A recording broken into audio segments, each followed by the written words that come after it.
అందరికీ very very good morning. మిత్రులకు, శ్రేయోభిలాషులకు, నా మంచి కోరుకునేటటువంటి ప్రతి ఒక్కళ్ళకి, అదేవిధంగా ప్రపంచవ్యాప్తంగా ఉన్నటువంటి తెలుగు ప్రజలందరికీ సంక్రాంతి పండుగ శుభాకాంక్షలు. ఈ సంక్రాంతి పండుగ మీ జీవితాల్లో కొత్త వెలుగులు నింపాలని, ప్రతి ఒక్కళ్ళు ఆయురారోగ్యాలతో ఉండాలని ఆ భగవంతుడిని కోరుకుంటూ అందరికీ మరొకసారి సంక్రాంతి శుభాకాంక్షలు. ఈరోజు పత్రికల్లో ఎటువంటి వార్తలు వచ్చినాయి, వాళ్ళు ఏ విధంగా రాశారు అనేది ఆ రెండు పత్రికలు ప్రతిరోజు ఏ విధంగా రాస్తూ ఉంటాయి అనేది మీకు తెలుసు. పండగ రోజు ప్రజలకు నిజంగా ఉపయోగపడేవి రాశారా, లేదంటే మళ్ళీ ప్రజలను మభ్యపెడతా వార్తలే రాశారా అనేది ఒక్కసారి ఈరోజు ఏం రాశారో చూద్దాం. ప్రధానంగా చూసుకుంటే నిన్నంతా ఓ పక్క భోగి పండుగ జరుగుతూ ఉంది, ఇంకో పక్క కోడి పందాలు, జోద క్రీడలు, పేకాట్లు, గుండాటలు, విచ్చలవిడిగా మద్యం ఆంధ్రప్రదేశ్ రాష్ట్రంలో ఏరులై పారుతూ ఉంది. ఈ విధంగా నిన్న భోగి పండుగ రోజు ఒక పక్కేమో భోగి మంటలు వేసి సాంప్రదాయబద్ధంగా జరుగుతుంటే, ఇంకో పక్కేమో జోద క్రీడలకు నిలయంగా ఆంధ్రప్రదేశ్ 300 కోట్ల రూపాయలు చేతులు మారాయి ఒక్కరోజే.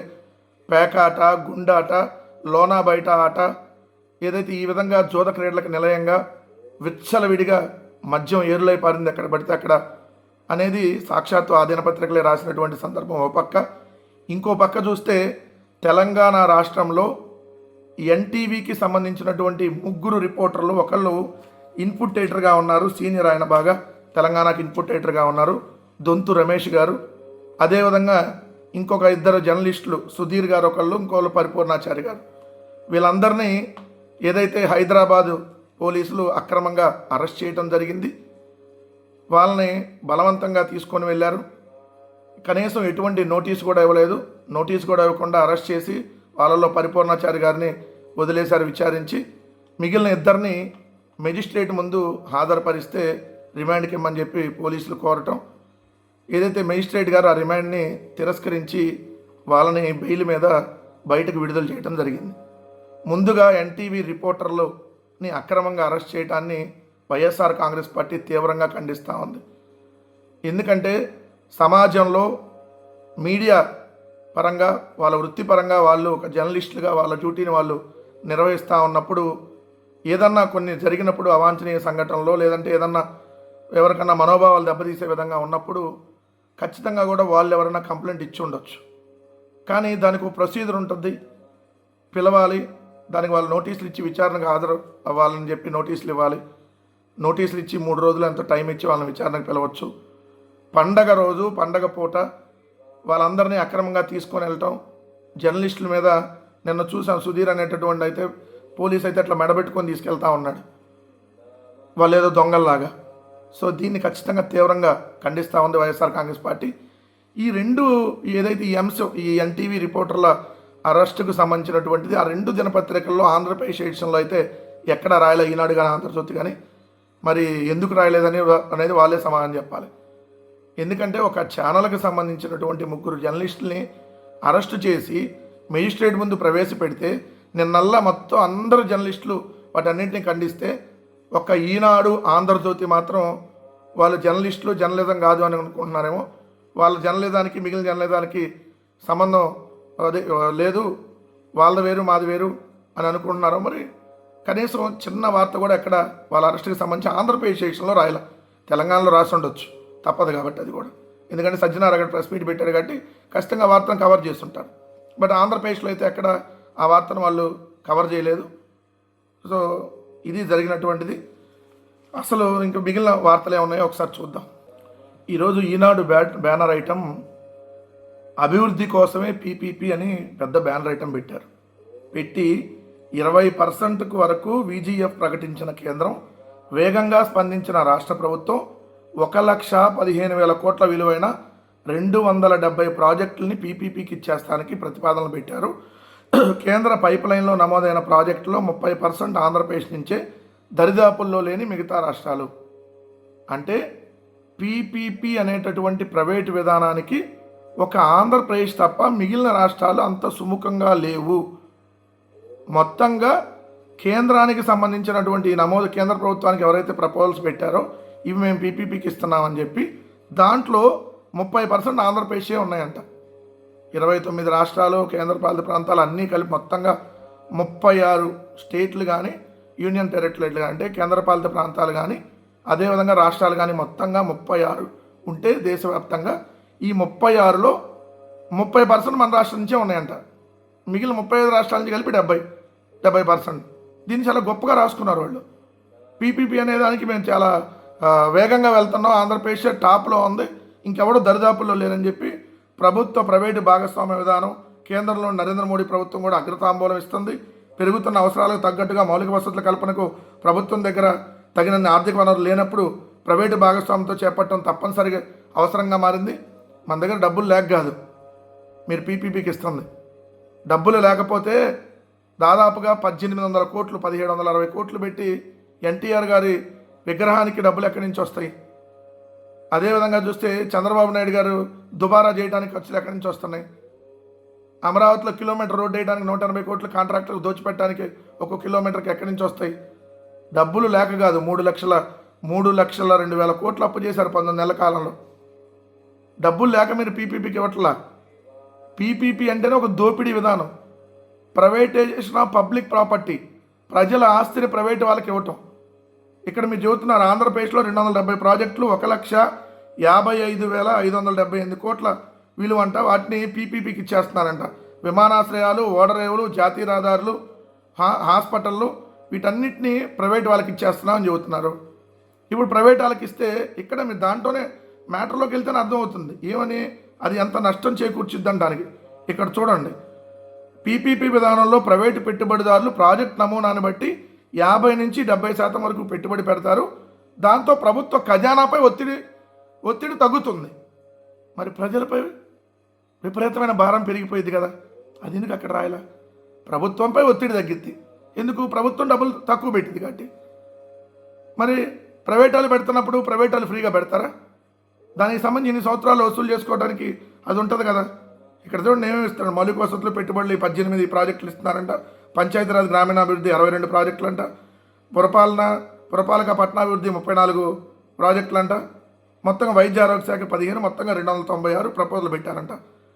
25 లక్షల నుంచి 1,000 కోట్ల విలువైన ప్రాజెక్టులన్నీ ఇచ్చేస్తున్నాం. మూలాపేట పోర్టు అంట, రామాయపట్నం పోర్టు, ఏదో తాడేపల్లిగూడెం, ఒంగోలు, తుని, నాగార్జునసాగర్ ఎయిర్పోర్ట్లు, అప్పర్ సీలేరు రిజర్వాయర్ సెగ్మెంట్కు తాగునీటి సరఫరా, తాగునీటి ప్రాజెక్టును కూడా పోర్టులు, రోడ్లు, తాగునీటి ప్రాజెక్టులు, విమానాశ్రయాలు, హాస్పిటళ్ళు, ఆటోనగర్ బస్టాండు, దేని వాళ్ళట్లా బస్టాండ్లు, నీటి సరఫరా పథకాలు, క్రీడలకు సంబంధించి బస్ టెర్మినల్లు మొత్తాన్ని ప్రైవేట్ వాళ్ళకి ఇచ్చేస్తున్నారు.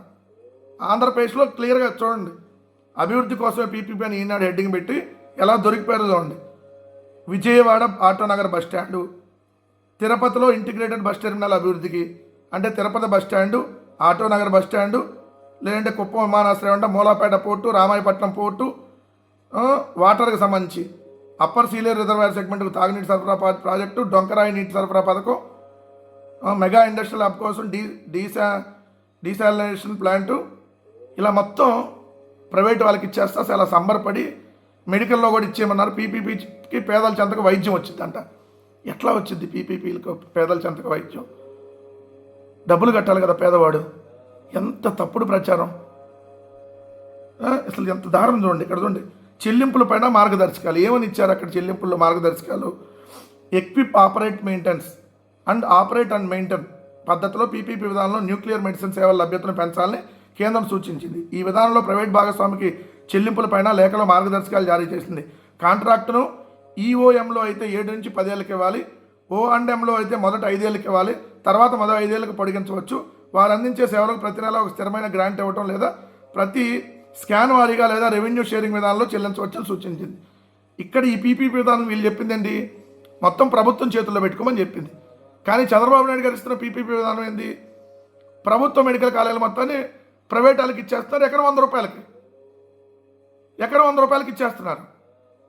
దాంట్లో 97% వాళ్ళ దగ్గర ఉంటుందంట, వచ్చే ఆదాయంలో 3% గవర్నమెంట్కి వస్తుందంట. ఇక్కడ వీళ్ళు చెప్పే పీపీపీ ఏంటి? మీ దగ్గర పెట్టుకుని వాళ్ళకి నెల ఎంత ఇవ్వాలో అనేది ఒక స్థిరమైనటువంటి మార్గదర్శకాలు రూపొందింది. అది కూడా మ్యాక్సిమం 10 ఏళ్లే. ఒక ఫస్ట్ 5 ఏళ్ళు, తర్వాత అవసరమైతే 2 ఏళ్ళు, లేదంటే ఇంకో 5 ఏళ్ళు పొడిగించాలని. మీరేంటి 66 ఏళ్ళు. మరి చాలా డిఫరెన్స్ ఉంది కదా. కానీ ఎలా కవర్ చేస్తారు రాశారు చూడండి. పండగ రోజు కూడా ప్రజలను మోసం చేయడం వీళ్ళు నీచ జర్నలిజం. ఇది జర్నలిజం కూడా కాదు, జర్నలిజం ముసుగులో ప్రజల మీద విషపూరితం వీళ్ళు చేస్తూ ఉన్నది. పీపీపీ అంటే ప్రైవేటైజేషన్ ఆఫ్ పబ్లిక్ ప్రాపర్టీ. ప్రజల ఆస్తిని ప్రైవేట్ వాడికి అప్పనంగా దోచిపెట్టడం. 99 పైసలకు భూములు దోచిపెడతారు, 100 రూపాయలకు మెడికల్ కాలేజ్ దోచిపెడతారు, రోడ్లు ప్రైవేట్ పరం, బస్ స్టాండ్లు ప్రైవేట్ పరం, ఎయిర్పోర్ట్లు ప్రైవేట్ పరం, మొత్తంగా అన్ని టూరిజం హోటల్ ప్రైవేట్ పరం, తాగునీటి ప్రాజెక్టులు ప్రైవేట్ పరం, సాగునీటి ప్రాజెక్టులు ప్రైవేట్ పరం. ఇది మంచి విధానం అంట. మరి పీపీపీ ద్వారా అభివృద్ధి చెందిద్దైతే మరి అమరావతి పీపీపీకి ఎందుకు ఇవ్వట్లా?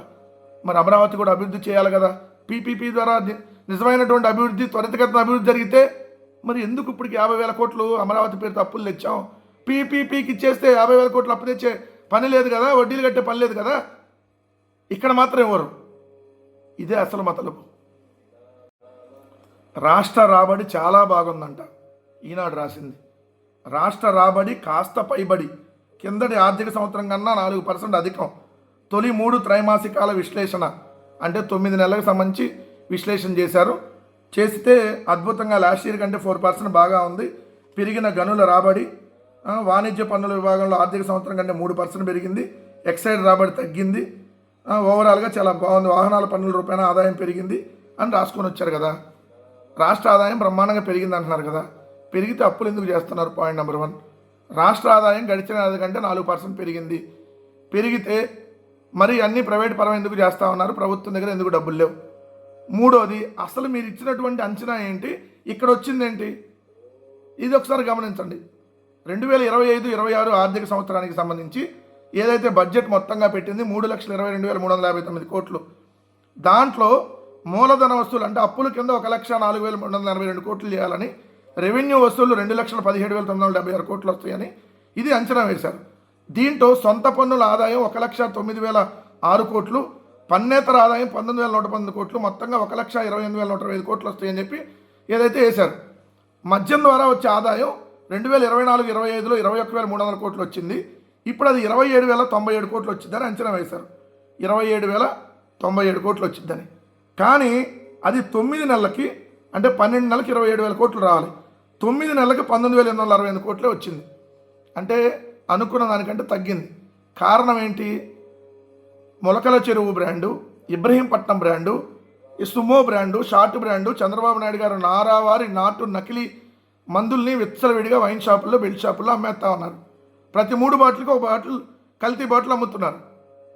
సో అందుకని ఆదాయం ప్రభుత్వానికి రాదు కదా. కల్తీ తయారు చేసే వాళ్ళకి వస్తే చంద్రబాబు నాయుడు గారికి వాటాల రూపాయలు వెళ్తాయి. అందుకని మద్యం ఆదాయం తగ్గింది. రెండోది, స్టాంపులు రిజిస్ట్రేషన్ల ద్వారా 12 నెలలకి 13,150 కోట్లు రావాలని అంచనా వేస్తే ఇప్పటి వరకు వచ్చింది 8,082 కోట్లు.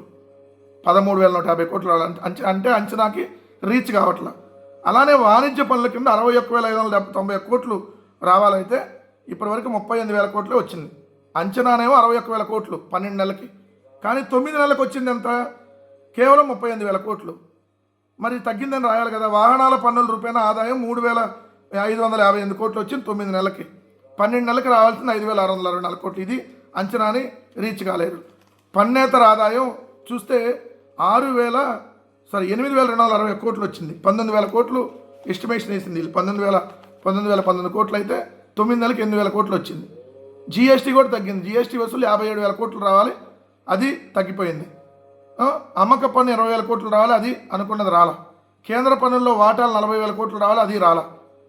కానీ ఇక్కడ మాత్రం మనం బాగా పైకి వెళ్ళిపోతున్నాం. లాస్ట్ ఇయర్తో పోలిస్తే కొంచెం పెరిగింది. 1%, 2%, 3% కామన్గా పెరిగింది. కానీ మనం చేసిన అంచనా వ్యయం రీచ్ కాలేదు కదా. అది కదా రాయాల్సింది. అనుకున్న అంచనా ఎందుకు రాలేదు అని రాయాలి. ఇంత పన్నులు వేస్తున్నా కూడా ఎందుకు అనుకున్నది రీచ్ కాలేదు? Point number 1. దానికి మనం చెప్పాల్సింది ఎందుకు రీచ్ కాలేదు, ఎక్కడ అది ప్రాబ్లం ఉంది, దీన్ని కదా రాయాల్సింది ఆ పత్రికలు. అది రాయకుండా లాస్ట్ ఇయర్ కంటే బ్రహ్మాండంగా ఉన్నాం అని ఒక పక్క, ఆంధ్రప్రదేశ్ వెలిగిపోతుంది ఇరగదీసేస్తుందని ఇంకో పక్క, మళ్ళీ ఆంధ్రప్రదేశ్లో ఏమీ చేయలేము అన్ని పీపీపీకి ఇస్తామని ఇంకో పక్క. ఎన్నాళ్ళు ఇలా ప్రజలను మభ్య పెడతా ఉంటారు? ఈ 2 పత్రికలే రాష్ట్రానికి పట్టినటువంటి శాశ్వత శని అనేది క్లియర్. ఆ 2 పత్రికల ముందు ఆ భోగి మంటలు వేసి తగలేస్తే అప్పుడన్నా కనీసం కొద్దన్నా బుద్ధన్న వచ్చేది వాళ్ళకి. సో ఆంధ్రప్రదేశ్ రాష్ట్రాన్ని సర్వనాశనం చేస్తా ఉన్నాయి ఆ 2 దినపత్రికలు అనేది ఈరోజు కూడా వాళ్ళు పెట్టినటువంటి 2 బ్యానర్ ఐటమ్లు చూస్తేనే మనకు క్లియర్గా అర్థమవుతా ఉంది.